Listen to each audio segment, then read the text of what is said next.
Vamos a ver entonces el tema 9, que se trata de rotación de cuerpos rígidos. Algo habíamos visto de rotación, pero nos referíamos generalmente en los capítulos anteriores a rotación de partículas y no tanto de un cuerpo que contiene una cantidad, o lo podríamos considerar que contiene una cantidad importante o está compuesto por una cantidad importante de partículas. Entonces, lo que vamos a hacer es tratar de describir la rotación de estos cuerpos. Ya vamos a ver a qué nos referimos cuando los denominamos rígidos. Y vamos a eh, determinar una serie de variables que en realidad es otra forma de denominar a las variables del movimiento que ya habíamos estudiado anteriormente. Vamos a ver el caso particular de cuando lo que le denominamos aceleración angular es constante, que tiene características análogas a las que vimos cuando estudiábamos el movimiento rectilíneo con aceleración constante. Vamos a ver también qué es lo que sucede o cuál es la relación en realidad entre estas variables angulares que vamos a definir en este capítulo respecto a las variables lineales, que son las que hemos venido viendo y estudiando en los temas anteriores. Y un nuevo concepto que está íntimamente relacionado con la rotación, como vamos a ver de acá en más, que es lo que vamos a denominar momento de inercia. Ya habíamos visto que la inercia o la inercia lineal era un concepto asociado con la masa y la aceleración. Bueno, acá vamos a definir este momento de inercia utilizando las mismas bases teóricas. Y por último, vamos a ver cómo calcularlo, ya que a diferencia de la inercia que habíamos definido anteriormente, que dependía fundamentalmente de la masa, acá vamos a ver que no es tan sencilla la determinación de este momento de inercia. No es complicado, pero requiere un poco más de trabajo. Entonces, lo primero que vamos a considerar o definir es un cuerpo rígido. O sea, estos van a tener un tamaño y una forma definidos. Estos son invariables en todo el estudio del movimiento. Y además, esto consta este cuerpo consta de una rotación alrededor de un eje de rotación, que ya lo vamos a ver o lo vamos a definir más específicamente. La idea de este modelo de cuerpo rígido es que, como dijimos, tanto el tamaño como la forma son invariantes, independientemente de los efectos de la cinemática que estemos viendo, y más adelante vamos a ver que también va a tener que ser independiente de las fuerzas que estén aplicadas. Y por último, vamos a concluir un poco con el estudio de esta cinemática, de este movimiento, con la determinación de la energía cinética, que es la que está siempre relacionada con el movimiento. Para comenzar vamos a ver las variables que vamos a utilizar, que son características del movimiento de rotación, que de manera análoga a las que definimos antes de velocidad y aceleración, vamos a definirlas como velocidad y aceleración angular. Entonces, para determinar siempre una velocidad y una aceleración asociada, tenemos que hacerlo siempre en función de un sistema de referencias. Vamos a suponer un cuerpo, como en este caso vemos el dibujo de esta aguja, que está rotando alrededor de un eje, que en realidad acá no lo vemos solamente la proyección, que es un punto, que pasa por el origen de coordenadas de este sistema de referencia. O sea, el eje de rotación en este caso, que no lo estamos viendo, sería el eje Z. Y el cuerpo es un cuerpo que por ahora lo vamos a considerar plano, y está dotado de un movimiento alrededor de este punto fijo en el plano X, Y. O sea que si definimos, por ejemplo, un punto P en algún, digamos, en alguna región, en algún lugar fijo de ese cuerpo, y definimos una línea OP, esta línea respecto al eje de referencia, en este caso el eje X, a medida que se va moviendo alrededor del eje que pasa por el origen, va a ir describiendo a medida que transcurre el tiempo un ángulo que va incrementándose de manera continua. De esta manera podemos establecer primero una relación entre la trayectoria descrita, por ejemplo, por el punto P, en este caso, dado que el punto O que teníamos es fijo, alrededor, que está fijo en el origen de coordenadas y en el eje, de tal manera que hay una relación entre la trayectoria descrita, en este caso sería, digamos, la longitud S, si la distancia entre O y P es constante, eso sería, o lo podemos denominar el radio de giro de un movimiento circular, y el ángulo. Para que esta relación sea cierta, tenemos que definir este ángulo en una unidad de medida característica o específica que se denomina radián. ¿Y qué es lo que es un radián? Básicamente es el ángulo descrito en un movimiento cuya trayectoria equivale o tiene la misma longitud que el radio de ese movimiento circular. Independientemente de la definición de radián, esta relación con el ángulo expresado en radianes se cumple para cualquier ángulo. De tal manera que una circunferencia completa corresponde a un ángulo de 2π radianes. Bien, que es la distancia o la longitud, digamos, de una circunferencia, en donde el radio, en este caso, para que esta sea la longitud de la circunferencia, el radio tendría que tomar un valor unitario. Y esa es nuestra relación. Entonces, volviendo a lo que habíamos visto anteriormente, si tomamos el cambio de posición de este cuerpo, y en particular del punto P, entre un instante inicial, que lo vamos a denominar arbitrariamente T1, y un instante posterior, que lo denominamos T2, y medimos los ángulos en función o en relación al eje X, que lo tomamos como eje de referencia, fíjense que esto que estamos describiendo no es ni más ni menos que las coordenadas polares que habíamos definido en las primeras clases. Entonces vemos que entre ambas posiciones que se ocupaban en un momento y en otro, se describe hay una variación del ángulo. ¿Y qué característica tiene esta variación del ángulo? Fíjense que esta variación de ángulo tiene la particularidad que es independiente del punto que tomemos.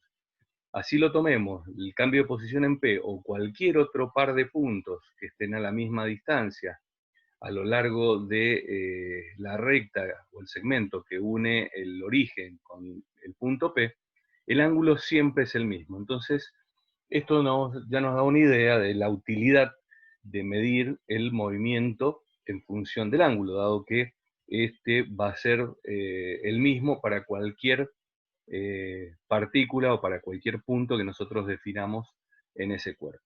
De tal manera que si ponemos esta variación del ángulo en relación al tiempo que demora en recorrerse, podemos definir de esa manera lo que le denominamos velocidad angular media.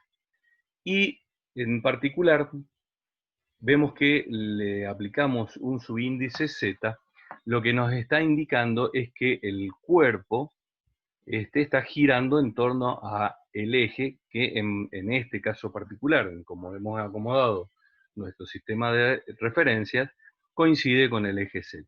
Bien, o sea que siempre que definamos una rotación de un cuerpo, podemos definir la trayectoria de una partícula circular o una parte del cuerpo en forma circular en un plano, siempre va a estar rotando ese plano perpendicularmente al eje de rotación. Eso es un concepto importante y que vamos a volver sobre el mismo varias veces. De tal manera que si hacemos cada vez más pequeño el intervalo de tiempo, podemos definir para un instante de tiempo dado una velocidad angular instantánea. Esta velocidad angular también, como vemos, está respecto del eje Z. Y esta velocidad angular, que ahora la definimos con respecto al eje Z, de la misma manera en que habíamos definido una, digamos, o le habíamos otorgado características vectoriales a la velocidad lineal, esta velocidad angular ya podemos ver que tiene una dirección, o sea, está orientada según el eje Z. La magnitud está dada por, ya sea en la velocidad media, por la relación del ángulo descrito en un periodo de tiempo dado, o en este caso en la derivada en un instante dado. O sea que ya ahí tenemos la magnitud, tenemos la dirección, lo que nos queda definir es el sentido. Y para eso vamos a utilizar lo que se denomina la regla o vamos a definir cuáles son los ángulos positivos. Y por convención, siempre un incremento de ángulo positivo o una variación angular positiva es medida respecto del eje de referencia, que en nuestro caso es el eje X, en sentido antihorario. O sea que cada vez que el ángulo que nosotros consideremos está medido en el sentido antihorario, vamos a considerar que esa variación es positiva, por lo tanto, la velocidad angular va a tener un signo o un sentido positivo, mientras que si el movimiento o el ángulo descripto está en sentido contrario, o en el mismo sentido, mejor dicho, de las agujas del reloj, entonces en ese caso particular, el sentido de la velocidad angular es negativo. Dado que el ángulo lo medimos en radianes y el tiempo lo estamos midiendo en nuestro sistema en segundos, la magnitud con que vamos a medir la velocidad angular es del radianes por segundo. Generalmente se utilizan, y más en la industria, otro tipo de unidades, como por ejemplo las revoluciones por minuto o RPM en forma abreviada. Fíjense que en realidad se puede hacer una relación bastante sencilla, porque una revolución son, como habíamos dicho, 2 pi radianes, y un minuto son 60 segundos. O sea que podemos sacar una relación sencilla rápidamente entre estas dos unidades. ¿Qué particularidad tiene el uso de la medición de la velocidad angular en lugar de utilizar la velocidad lineal, que es la que habíamos visto anteriormente para cada una de las partículas? Y la particularidad es que digamos, como se trata de un cuerpo rígido, y esa fue la premisa de la que partimos, la posición relativa de cada uno de los puntos de este cuerpo respecto del eje de rotación siempre se encuentra a la misma distancia. Y podemos trazar líneas radiales que unan varios puntos de este cuerpo.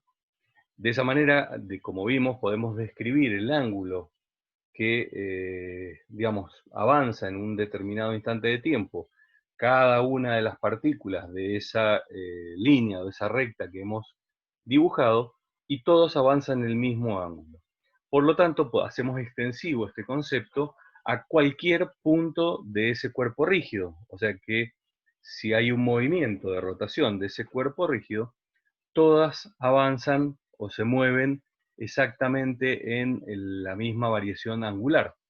Si hacemos extensivo esta definición a a cada uno de estos puntos, y para ello esto digamos, implica un movimiento que utiliza un determinado tiempo, o lo consideramos, digamos, a través del valor instantáneo, quiere decir que este concepto lo hacemos extensivo a la velocidad angular, y todas las partes de un cuerpo rígido que están en rotación les vamos a definir la misma velocidad angular.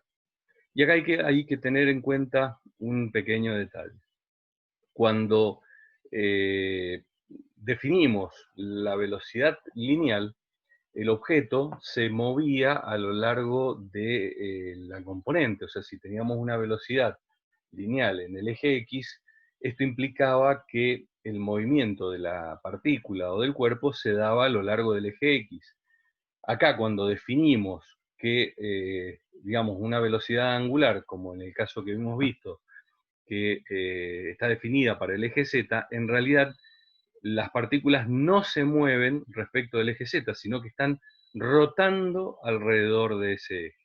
Esto es algo bastante importante y que se puede prestar a confusión. Entonces, avanzando un poquitito más con respecto a esto, una de las formas de definir esta velocidad y asignándole características vectoriales, ya que tiene una magnitud, habíamos definido una dirección y un sentido, lo podemos hacer a través, representándola a través de un vector que va a coincidir siempre con su dirección con el eje de rotación. En este caso, como habíamos visto en nuestro ejemplo, coincide con el eje Z. O sea que el objeto está girando o está rotando en un plano perpendicular a ese eje, como habíamos visto, en X y en Y. Y dijimos que si el ángulo lo considerábamos positivo en sentido antihorario, una regla, digamos, mnemotécnica, una regla para memorizar esto sencillamente, es lo que se denomina la regla de la mano derecha. Si nosotros representamos el movimiento del cuerpo envolviendo los dedos de la mano alrededor o en el sentido en que se está dando el giro y extendiendo el pulgar va a quedar perpendicular al movimiento o digamos los dedos en puño cerrado, indicándonos la dirección y el sentido en que vamos a representar a el vector de la velocidad angular. Si, como dijimos, este movimiento era en sentido antihorario, entonces el pulgar nos va a indicar el sentido positivo.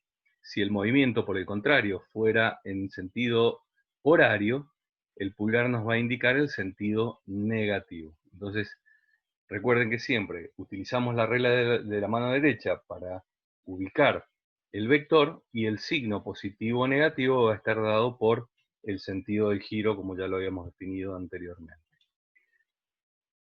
Así como habíamos definido la aceleración lineal como un cambio en la velocidad lineal, también si la velocidad angular cambia de un momento a otro, podemos definir una aceleración angular. De tal manera que si entre un instante t1 y un instante posterior t2, la velocidad angular pasa de un valor omega 1 a un valor omega 2, o sea que tenemos una diferencia en las velocidades, podemos definir una aceleración angular media. De la misma manera que hicimos anteriormente, si este periodo de tiempo tiende a ser cero, o sea, tendemos a un instante, podemos definir entonces una aceleración instantánea. Y la particularidad que tanto la aceleración angular media como la aceleración angular instantánea coinciden en dirección con la velocidad angular, o sea que van a estar también ubicadas perpendicularmente al plano de rotación y coincidentes con el eje de rotación, que en este caso particular es el eje Z. ¿Y quién va a determinar el signo? Y en este caso, el incremento de la velocidad angular. Si la velocidad angular está aumentando, bien, como podemos ver acá, la final es mayor que la inicial, entonces la aceleración angular es positiva. Y vamos a dibujar, como habíamos visto anteriormente, la velocidad angular y la aceleración angular en la misma dirección y en el mismo sentido. Lo mismo se aplica para la derivada. Si la derivada es positiva, quiere decir que hay, de un instante anterior a este está aumentando la velocidad, la aceleración instantánea es positiva. Y obviamente, para el caso contrario, se aplica, digamos, el mismo criterio. En este caso particular, las unidades de la aceleración angular, dado que todas parten de la medición del ángulo, va a ser radianes sobre segundos al cuadrado. De tal manera que podemos establecer ahora una relación entre la aceleración angular y el cambio de posición, que en este caso está medido en función del ángulo, a través de esta expresión. De tal forma que, como vemos, si el ángulo va a ir variando en el sentido positivo y a su vez el cambio de velocidad es positivo, la aceleración es positiva. ¿Bien? O sea que, fíjense que en principio las ecuaciones que estamos obteniendo no son iguales, son análogas a las que habíamos obtenido para el caso lineal. O sea que se aplican los mismos conceptos. De tal manera que, como dijimos, si la aceleración angular implica que la velocidad angular está aumentando, va a estar orientada, como dijimos, en el eje de rotación, en este caso en el eje Z, y va a coincidir en sentido también. Si en cambio la velocidad angular está disminuyendo, está tendiendo a disminuir, entonces el sentido de la aceleración angular es contrario al que habíamos definido. Ahora vamos a ver el caso particular en que esta aceleración angular instantánea sea constante. Recordemos que cuando decimos que la aceleración angular instantánea es constante, da lo mismo que hablar de la aceleración media, dado que si son constantes van a coincidir siempre en cualquier momento en que lo hayamos definido. Por eso esta relación, que ya la habíamos visto, no la vamos a desarrollar, simplemente vamos a desarrollar las expresiones para la aceleración angular constante.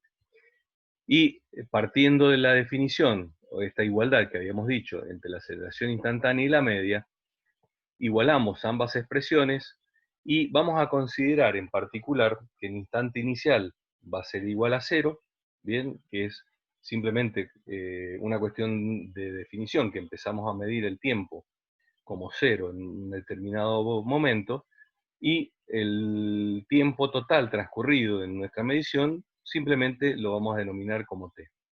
Consideramos que puede haber una velocidad angular inicial y que va a haber una velocidad angular final. De tal manera que nos va a quedar esta relación entre tiempo, aceleración y velocidad angular. Por otro lado, si la aceleración angular es constante, como dijimos, entonces la velocidad angular media, perdón, exactamente, simplemente es el promedio entre dos velocidades que se dan en dos instantes de tiempo distintos. Y equiparando con la definición de velocidad angular media e igualando ambas expresiones, llegamos a esta expresión que vemos acá. Bien, en donde relacionamos el tiempo, la velocidad angular y la posición o el ángulo descrito.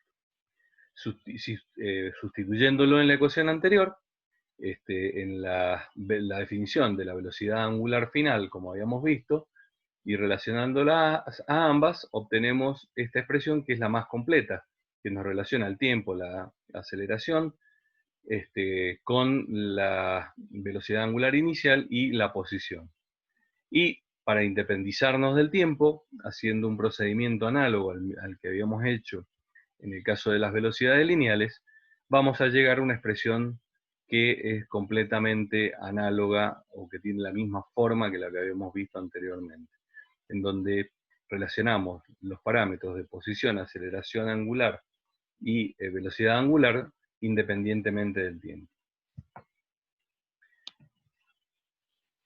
Bien, ahora en esta parte del análisis que estamos haciendo, vamos a relacionar esta velocidad angular, o estas, digamos, estas magnitudes angulares, con las magnitudes lineales que habíamos estudiado en la cinemática que vimos en capítulos anteriores. Para eso consideramos un cuerpo cualquiera, bien, que tiene una forma completamente arbitraria. Este cuerpo está rotando alrededor de un eje, bien, por lo tanto, podemos definir una partícula que esté sobre un plano. Esta partícula va a describir, que digamos, esta partícula forma parte del cuerpo, o un punto cualquiera sobre ese cuerpo.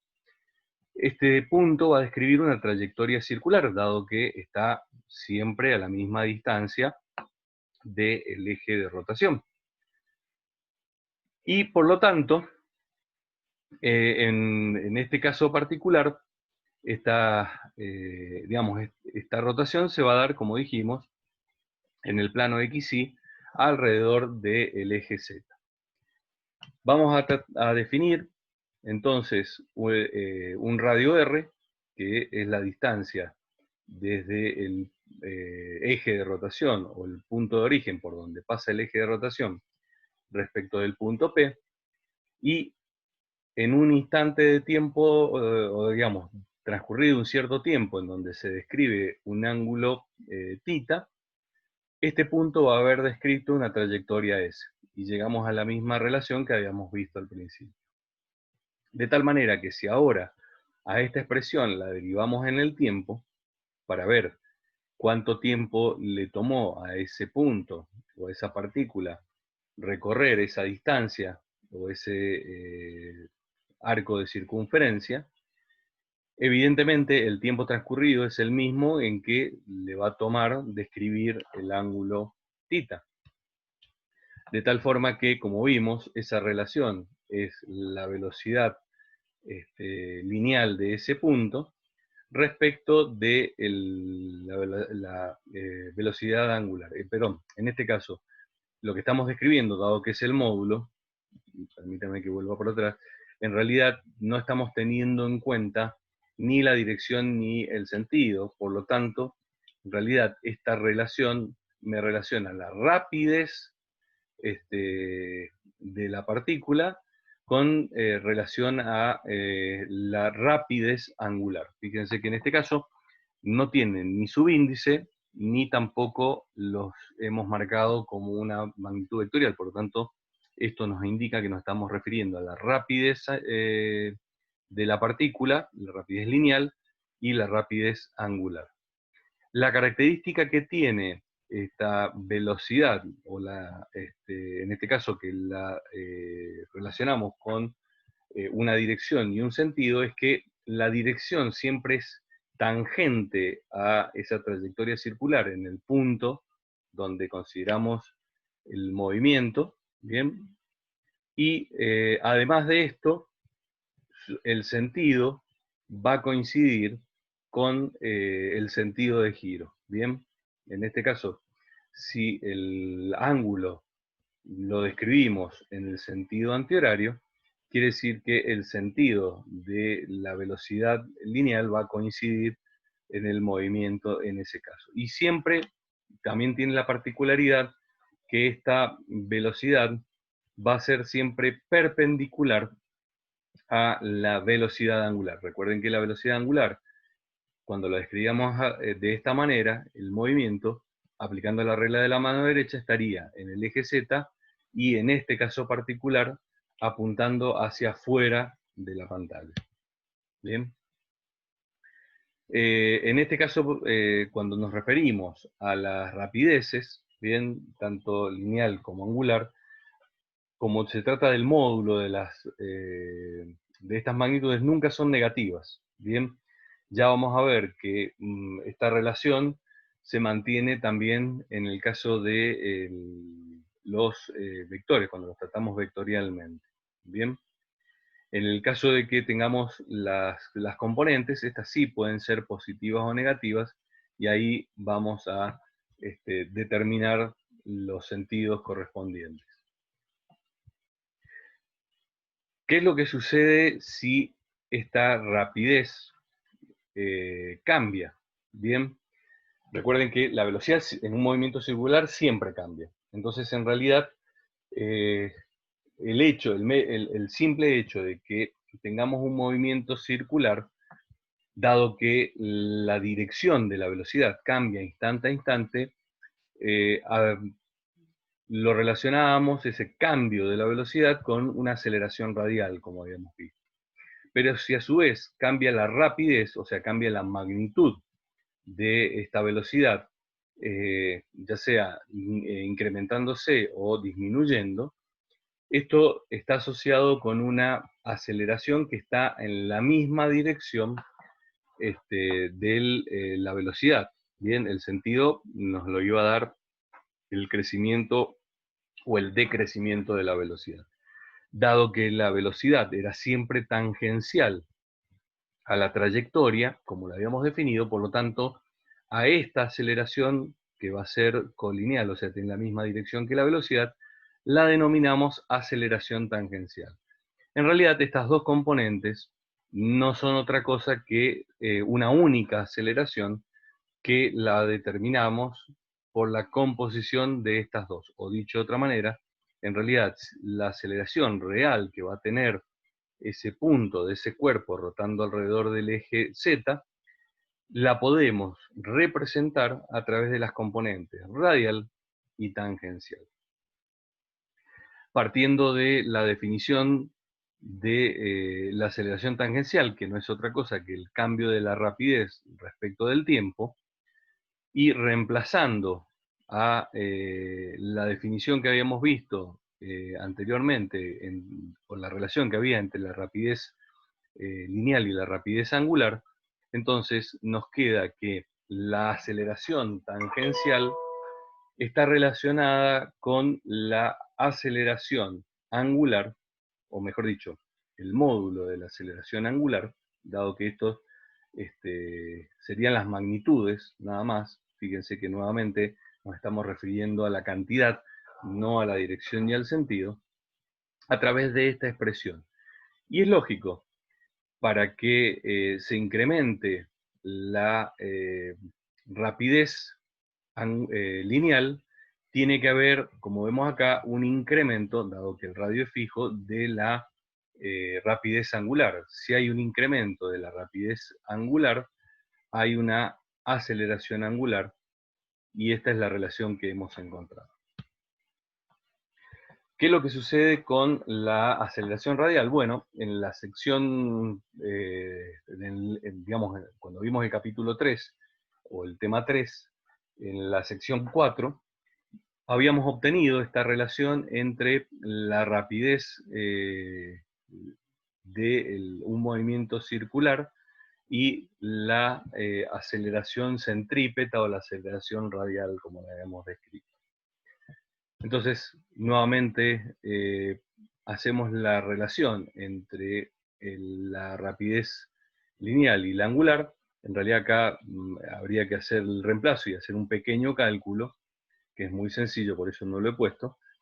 Llegamos a esta relación entre la magnitud de la aceleración radial respecto de la magnitud de la velocidad angular.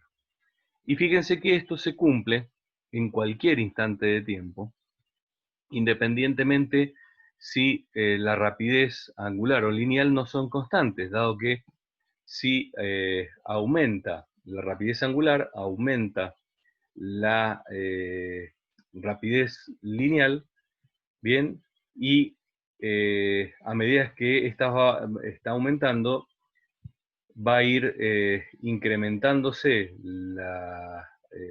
digamos, la magnitud, pero también va a ser, digamos, va a haber una mayor aceleración, dado que la tasa de cambio, o sea, la tasa de cambio de la velocidad es mayor. Entonces, es lógico suponer que también va a aumentar la aceleración radial. No vamos a ver todavía el tema de físico, pero recordemos que si aumentamos la velocidad de giro, aumenta la fuerza. Y si la masa es un cuerpo rígido, esto no va a cambiar, esto también nos lleva a esta misma conclusión. Pero por ahora estamos viendo únicamente el movimiento sin tener en cuenta las causas. Entonces, recordemos que todas estas expresiones que hemos obtenido están, o sea, son válidas siempre que midamos los ángulos en radianes y por lo tanto las aceleraciones y las velocidades angulares se miden en radianes por segundo al cuadrado y radianes sobre segundo respectivamente. Bien, ¿qué es lo que sucede, digamos, en este caso? Dijimos que la aceleración lineal, que era la que nos producía un cambio en la rapidez lineal, era siempre tangente a la trayectoria. Si suponemos, por ejemplo, una soga que está enrollada alrededor de una rueda o un cilindro, bien, y tiramos de esta soga cada vez más rápido, en realidad, suponiendo que la soga no se estira, que es rígida, digamos, en el sentido de que no se puede estirar, en realidad esa aceleración va a coincidir con, o la posición de la soga con la tangente al cilindro en un punto. Por lo tanto, vamos a poder determinar digamos, la aceleración tangencial y la relación con la rapidez y la aceleración angulares. Y por otra parte, recordemos que en el caso de la aceleración radial, esta siempre la definimos con respecto a un punto en, digamos, una superficie que está rotando. En el caso de la cuerda o de una cadena, por ejemplo, de una bicicleta, podríamos definirla respecto de la rapidez que tiene la cadena en ese punto y que siempre va a ser tangente a el cilindro o el piñón o la corona, como lo querramos ver. Entonces, estas soluciones nos van a permitir resolver estos problemas.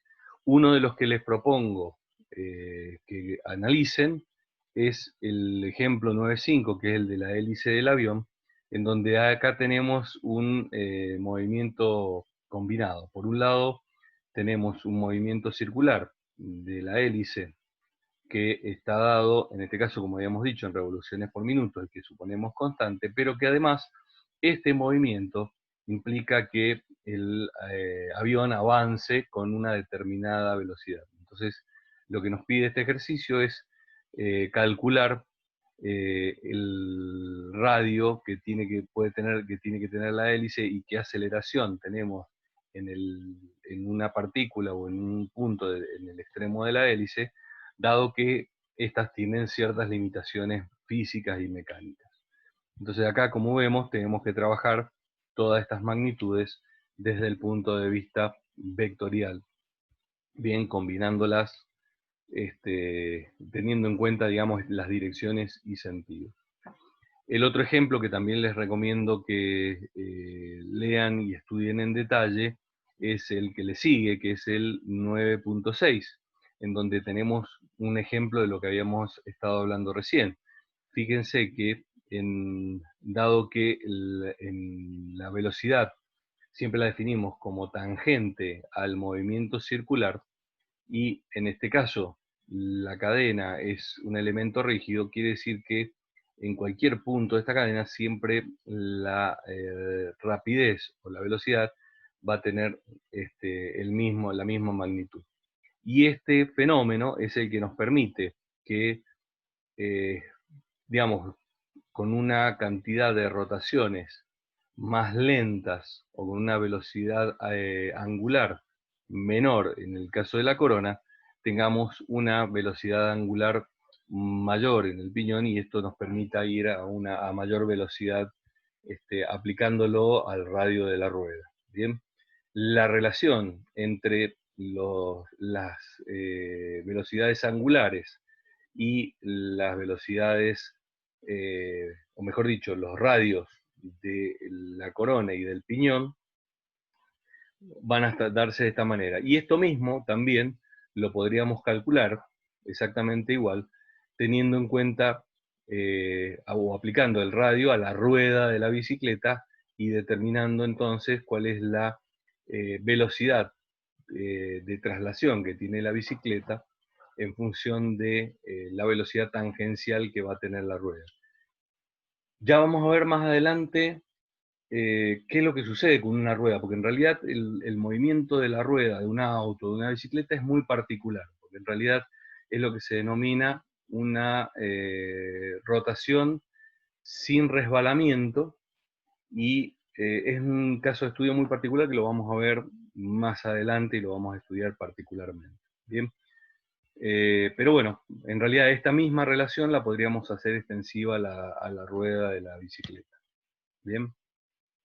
De tal manera que si consideramos que la cadena tiene una distancia fija entre cada uno de los eslabones, podemos determinar entonces ya no solamente en función del radio, sino en la cantidad de dientes, que es como se calculan, digamos, los cambios en la bicicleta. Bien, hasta ahora describimos un cuerpo que rotaba en un plano, pero en realidad esto mismo que estamos viendo es aplicable a todo un cuerpo que está rotando respecto a un eje. Por ejemplo, en este caso, es un eje que va desde el punto O' al punto O. Entonces, todo este cuerpo está rotando alrededor de ese eje. Independientemente de ello, podemos definir, como habíamos dicho, subdividir este cuerpo en masas pequeñas, puntuales, ¿bien? Y cada una de estas masas en realidad va a describir una trayectoria circular. Fíjense que si la hubiéramos tomado acá, podríamos hacer exactamente el mismo análisis. Y como es un movimiento de rotación, la distancia que va a tener al eje de rotación medida, digamos, en el plano, va a ser fija porque va a estar dada, digamos, por la posición que tenga, o la distancia, mejor dicho. La posición va a ir cambiando con el tiempo. De tal manera que podemos suponer a todo este cuerpo como compuesto de varias masas que están a distintas distancias de este eje de rotación en distintos planos. Bien, entonces por ahora vamos a considerar un plano de rotación y después haríamos extensivo a todo el resto del volumen. De tal manera que, como dijimos, a cada masa le va a corresponder un radio en un plano, que este radio es perpendicular al eje de rotación. De esa manera podemos definir la rapidez tangencial, o simplemente la rapidez que va a tener esa partícula que tiene una determinada masa, en función de la rapidez angular. Y esto se va a cumplir independientemente de que esta sea constante o variable. ¿Bien? ¿Qué particularidad tiene? Que, como vimos, toda la rapidez angular es constante para cualquiera de las partículas que hayamos tenido en cuenta. De tal manera que la energía cinética, como la habíamos definido para una partícula o para una porción de este cuerpo, estaba en relación a la cantidad de masa y la rapidez al cuadrado. Reemplazándolo por la expresión que habíamos encontrado, vemos que podemos expresarlo también en función de la rapidez angular. Bien, de tal manera que la energía cinética de todo el cuerpo sería simplemente la sumatoria de la energía cinética de cada una de las partículas. Pero como la rapidez angular es constante, la podemos sacar fuera de la expresión y podemos expresar a la energía cinética de esta manera. El término que nos queda entre paréntesis, que es la sumatoria de las masas por la distancia perpendicular al eje de rotación elevado al cuadrado, es lo que se conoce como momento de inercia, y lo representamos con la letra I del cuerpo, pero fíjense que en particular depende de la posición del eje de rotación. Si yo cambio el eje de rotación para el mismo cuerpo, a pesar de que pueda considerar las mismas masas, pero ya esta distancia va a cambiar, o sea que vemos que el momento de inercia es una expresión que me indica cómo está distribuida la masa del cuerpo alrededor del eje de rotación. ¿Mm? O sea que el momento de inercia no lo podemos definir para un cuerpo, sino que es para ese cuerpo rotando alrededor de un eje en particular. Eso es un concepto fundamental y es la diferencia que yo les mencionaba al principio respecto del concepto de masa. La masa era independiente de cómo se movía el cuerpo. La inercia, digamos, lineal, era independiente de la posición del cuerpo. Acá no. Acá es fundamental definir cuál es el eje de rotación para poder definir recién ese momento de inercia.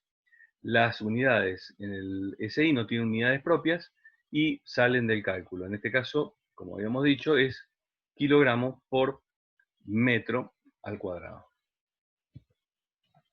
De tal manera que, reemplazándola en la expresión anterior, la energía cinética rotacional de un cuerpo rígido lo expresamos en función del momento de inercia y de la velocidad angular. O sea que para poder definir la energía cinética rotacional tenemos que definir previamente cuál es el eje de rotación. O sea que un mismo cuerpo, si rota, aunque lo haga a la misma rapidez angular respecto a distintos ejes, va a adquirir distinta energía cinética.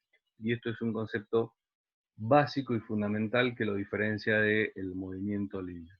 Por eso también a este tipo de inercia se lo denomina inercia rotacional, digamos, para diferenciarlo de la inercia lineal. En el caso de la palabra, o por qué utilizamos, digamos, la palabra momento de inercia, este momento, que ya lo vamos a desarrollar en el capítulo que viene, tiene que ver con las fuerzas que estén aplicadas. Bien, o sea que de alguna manera me indica cómo es esta distribución de las masas. Mientras de la expresión anterior, vamos a verlo acá, mientras menor sea la distancia respecto del eje de rotación, menor va a ser el momento de inercia. Bien, volviendo a esto, si la distribución, suponiendo que la masa de estos cuerpos fuera mucho mayor que el del resto del eje, al estar más cerca del eje de rotación, el momento de inercia sería menor y, como vamos a ver más adelante, vamos a necesitar menos fuerza o menos torca para moverlo que si las mismas masas estuvieran ubicadas en los extremos de estos ejes, o sea, más alejadas del eje de rotación. Por eso es que se dice que el momento de inercia es o representa la distribución de las masas respecto del eje de rotación. Este ejemplo, el 9.7, nos da o nos permite trabajar con este concepto en donde, como van a ver en este ejercicio, es muy importante considerar por dónde pasa el eje de rotación, que en este caso vamos a tener dos ejes. Uno que va a ser coincidente con los centros de estas dos piezas, bien, o el punto B y C, y después un eje que es perpendicular a esta estructura que pasa por el punto A. En este caso, estaría pasando perpendicular a la posición de la pantalla. ¿Mm? Entonces, fíjense que para los mismos cuerpos, dependiendo de dónde ubiquemos el eje de rotación, vamos a tener distintos momentos de inercia. Fíjense que mientras más distribuida esté la masa de manera homogénea alrededor del eje de rotación, menor es el momento de inercia. Bien, esto nos lleva a una definición que vamos a ver más adelante, es que en realidad el menor momento de inercia posible es siempre aquel en donde la distribución, primero que nada, coincida con un eje de simetría, ¿bien? De hecho, si por ejemplo, comparamos el momento de inercia, digamos, en el caso de la barra, como está ubicado acá, con el del cilindro, que básicamente sería conceptualmente lo mismo, vemos que en este caso, como la longitud es mayor que el radio, en definitiva, es el menor momento de inercia se da cuando está respecto de un eje de simetría y la masa está lo más cerca posible del eje. Acá lo podemos ver mucho más claramente, ¿bien? O sea que siempre el menor momento de inercia se va a dar en un eje de simetría y en particular, si tenemos varios ejes de simetría, como por ejemplo en el caso de la barra, en el que la masa esté mucho más cerca del eje de distribución. En el caso de la esfera sólida y delgada, también acá en realidad, fíjense que en el caso de la esfera de pared delgada, la masa está concentrada más lejos, en cambio acá está distribuida entre el eje de simetría, o sea, hay parte de la masa que está muy cerca y solamente en la parte externa hay una porción de la masa completa. ¿Mm? Entonces, eso es importante también, si uno tiene una duda o algún concepto, es fácil acordarse de esto que les estaba comentando. En el ejemplo 9, que es el que estamos viendo acá, se aplica también un poco lo que habíamos visto, en donde acá tenemos una masa que pende de un hilo inextensible que está enrollado alrededor de un cilindro. Estos ejemplos ya lo habíamos visto, pero siempre habíamos dicho que estos cilindros eran de masa despreciable. ¿Por qué? Porque ahora vimos que en realidad para mover un cilindro en donde la masa no sea despreciable, bien, vamos a volver un poquitito para atrás, que sería este caso, si la masa no es despreciable, tenemos un momento de inercia, y si tenemos un momento de inercia,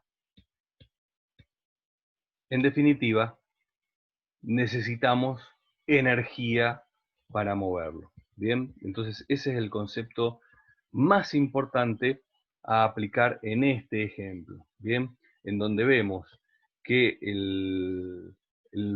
la energía potencial que tenemos al principio, cuando esto está quieto y la masa está suspendida, que es toda energía potencial, se va a terminar transformando en energía cinética. Y esta energía cinética tiene dos componentes. Por un lado, la energía cinética del bloque, que es lo mismo que hemos estudiado ahora, pero se le va a sumar a esta energía cinética la energía cinética de rotación de hacer girar un cuerpo de masa no despreciable a una determinada velocidad angular, que es lo que estamos viendo en esta expresión. Bien, eso es lo importante, por eso les recomiendo leer este ejemplo en particular. Bien, esto bueno es lo que les estaba comentando recién, que en los ejemplos de los capítulos anteriores podíamos ignorar la energía cinética de los cuerpos en rotación porque tenían masa despreciable. Ahora que no es despreciable, digamos, no la podemos dejar pasar. En el caso de la energía potencial, dado que en realidad las diferencias de distancia entre los cuerpos no son muy grandes y en realidad sobre cada partícula del cuerpo la gravedad actúa de forma paralela, entonces en realidad no hay una diferencia de energía potencial sustancial a tener en cuenta en este cuerpo que está girando.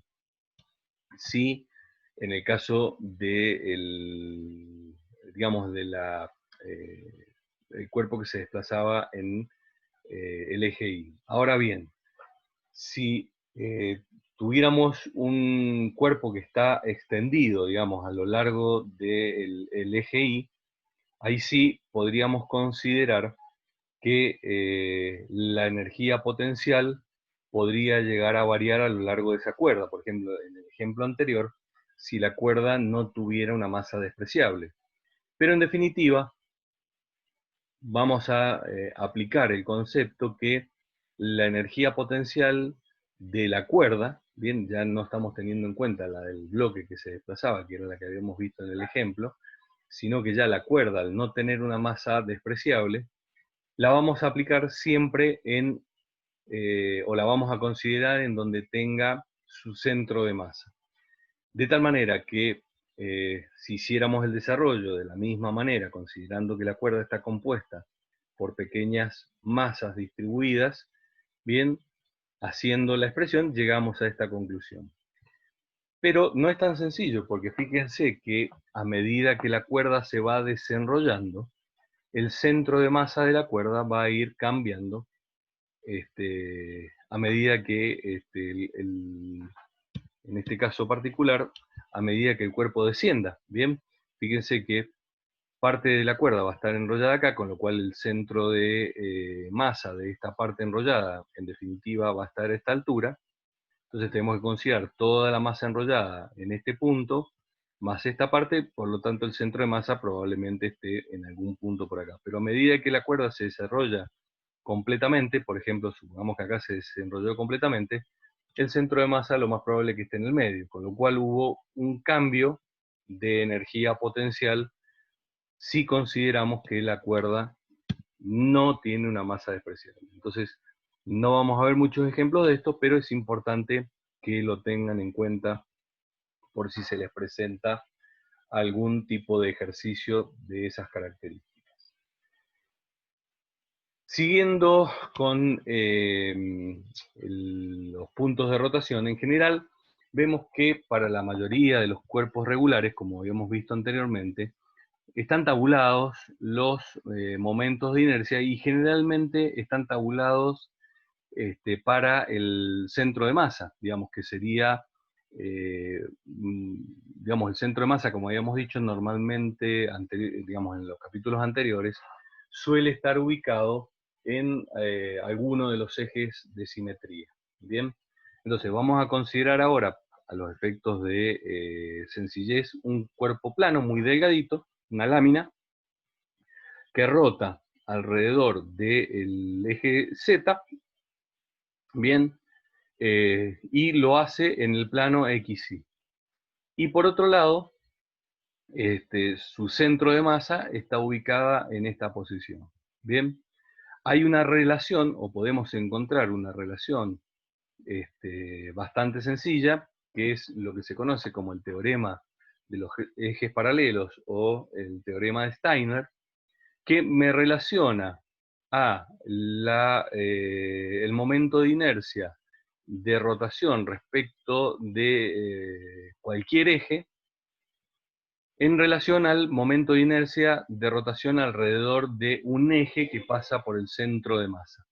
Bien, como dijimos, muchas veces esto es un dato, porque lo podemos sacar de una tabla, en este caso un cuerpo irregular, por ahí no lo tenemos, pero en el caso de un cuerpo regular están, como les decía, tabulados, y entonces, como datos tenemos ese momento de inercia, la masa del cuerpo, podemos conocer la distancia, bien, que hay entre los ejes. Fíjense que la distancia siempre la medimos perpendicularmente a los dos ejes, o sea que en definitiva la distancia la estaríamos midiendo sobre el plano de rotación, y con esto queremos calcular el momento de inercia alrededor de un punto cualquiera, P, en este caso en particular, del eje de rotación en el eje Z, que es el dibujo que hemos visto acá.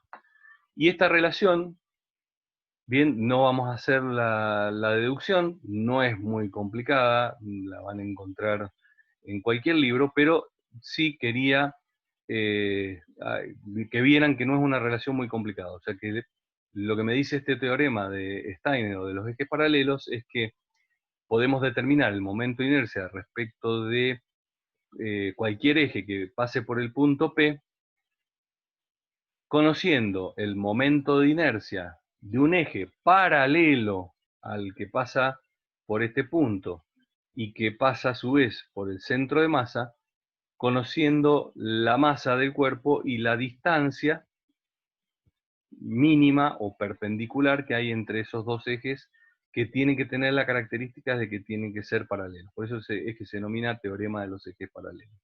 Y es una ecuación bastante sencilla.